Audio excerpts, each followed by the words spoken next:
A little while back, we did an experiment on the snare drum where we placed E-rings or studio rings underneath the batter head in between the batter and the bearing edge. Today, we're expanding that to the toms.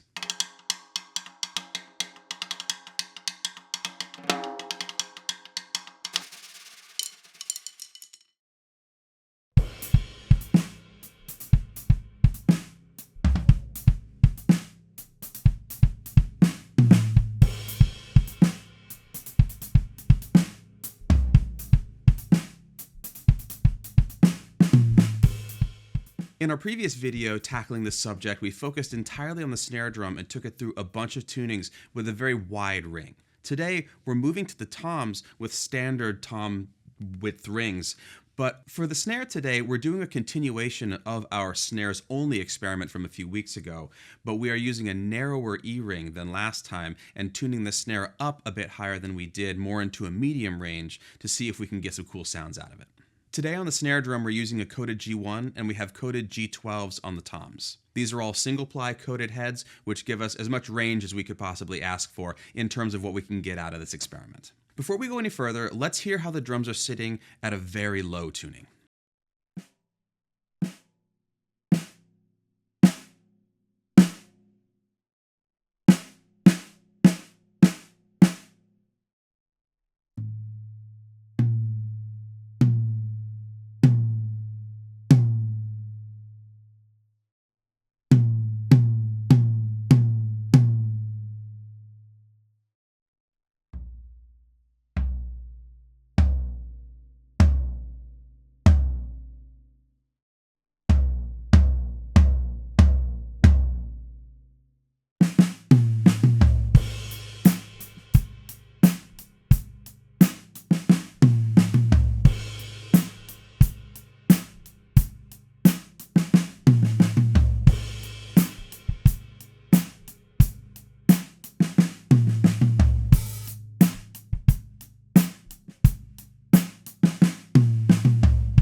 Well, they sound very low. There's a lot of girth to the sound. They're very fat sounding. They don't ring for a particularly long time, and they are very punchy compared to how they behave when they're fully wide open. This is not what I would call a overly specialized sound, but it definitely goes right to the center of muffled, punchy, shorter, and less overtone-filled sounds.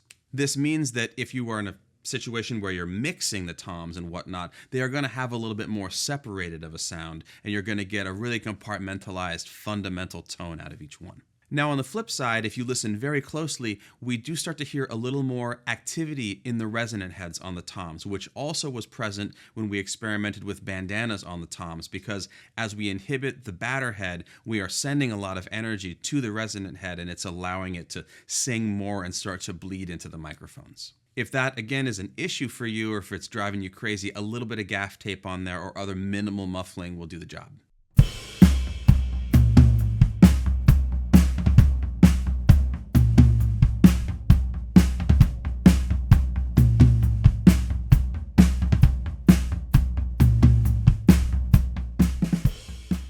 Places where this kind of thing is really useful is if you want to play a lot of fast notes and have clarity in between them, or if you want to interject little fast things into grooves that you're playing for fills or little comping ideas.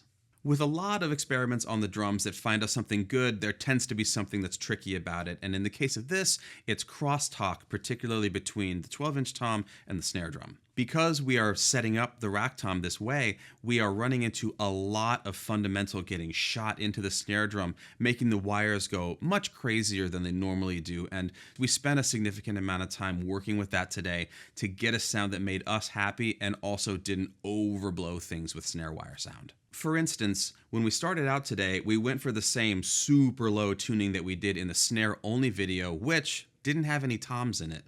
So we weren't contending with the possibility of the rest of the kit making that drum go crazy. So we had to experiment and adjust to make sure that we could utilize the toms and also the snare. These are the adjustments you have to make when you experiment, and it's all part of the process. If you have the snare in a place that you love, you can always mess with the intervals between the two heads on the tom, or perhaps go for a different range and just try things until you find something that works. And if you're totally stymied, start over or make another adjustment.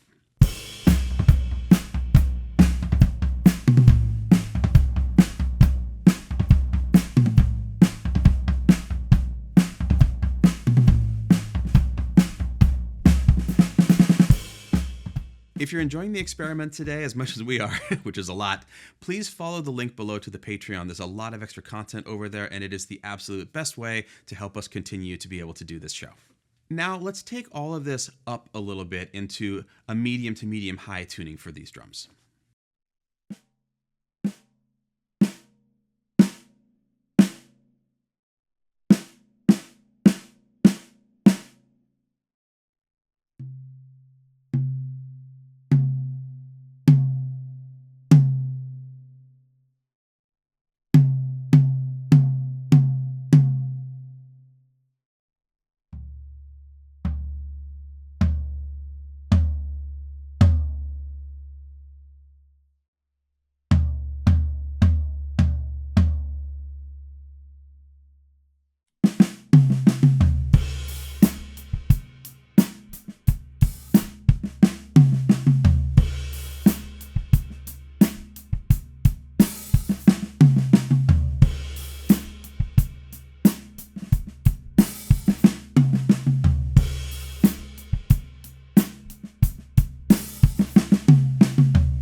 They are starting to do some different things. This is still very usable, not a bad sound at all, but we did discover that the higher we went, the returns started to diminish a fair amount, and we ran into issues with tuning the heads well between each other to speak properly, and a whole other set of variables going on with the snare wires. This brings us to tuning things you might run into here, because oftentimes when we're using relatively extreme muffling, it takes us out of needing to be really perfectionistic about the tuning and about the intervals between the heads. In the case of this setup for muffling, we noticed that the range that is usable in terms of the interval between the two heads is quite narrow, and also we frankly kind of topped out right here. We went a little higher than this and the sound was basically unusable. So this is giving us something really wonderful with great fundamental, but it really only works between pretty low and medium.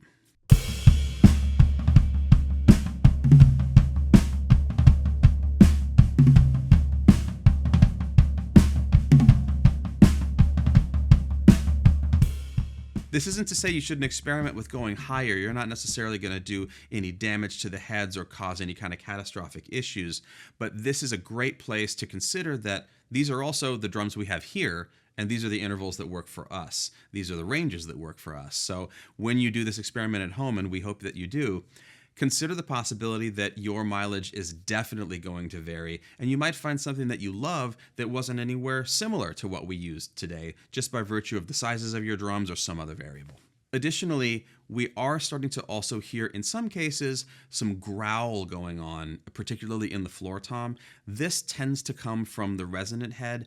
This is adjustable. You can work with it. We liked where it was at, so we left it alone. But oftentimes, I talk to people who hear that kind of sound, that rumble, and consider that it must be coming from the batter head. But in the case of this setup, there's no way that could happen because we have a huge studio ring on it. So another opportunity to learn exactly where things are coming from in the drum so you know what to adjust if you're frustrated.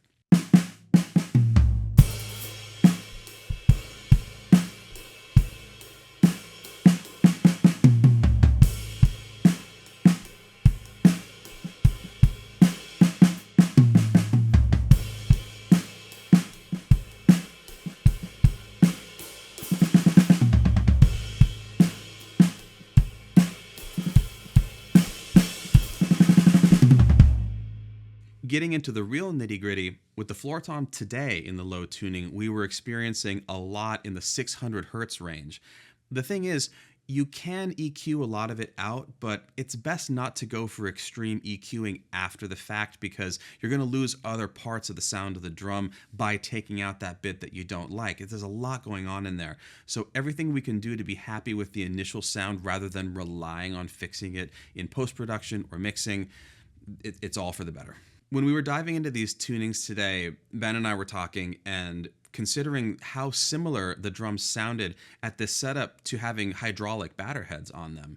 And nothing wrong with that at all. It's a cool sound. It can get a little tubby, but the hip thing here is that it's not hydraulic heads. We didn't change the heads out. We just used a ring, which means that if buying extra heads is an expense that you can't swing right now, E-rings are a lot cheaper than that, and they're also reusable. You can take them off and put them on. They're not going to die like a head after beating on it for a long time. So this gets us an end run around having to buy more heads just for the sake of experimentation, and also having to change them all the time.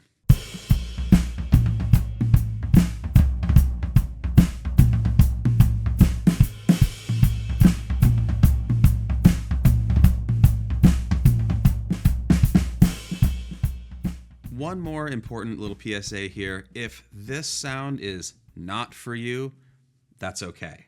No sound is for everybody. However, it is good for our ears, good for our experience, and good for music in general, for us to experiment with things that we're uncomfortable with. So please don't be afraid to try this out on your drums at home, just to see if there is something in there that you do like, because obviously we didn't do every single possible tuning scheme that we could have today, and your drums are different than ours. So rather than seeing this and going and walking away, consider the possibility of just spending some time with it and seeing what's actually there for you.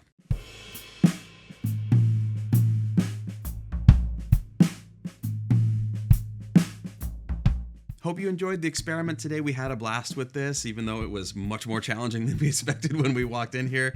Please let us know if you have experimented with this, or if you enjoyed the other video where we just did it with the snare and were one of the people who were hoping we were going to do it on the toms.